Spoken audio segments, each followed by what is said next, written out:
Hey Janet, I just wanted to let you know I'll be submitting PTO for December 17th and 18th. Just submit it on the request form. I don't know if I'll be able to approve it. Okay. Hello. Hey, Veronica, it's Oh, Janet. hey Janet. I see you're not in today. Is there a Yeah, no, I reason? told you I wasn't going to be in today or tomorrow.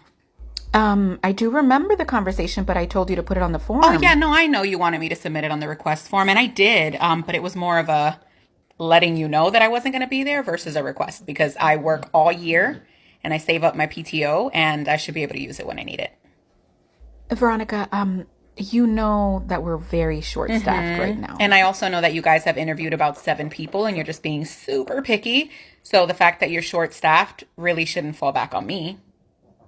I mean, you're already out today, so I can't do anything about that, but I really, really need you to come in I won't be tomorrow. in tomorrow. Hello? Veronica, Veronica, Hello? Veronica, Veronica, hello, Veronica.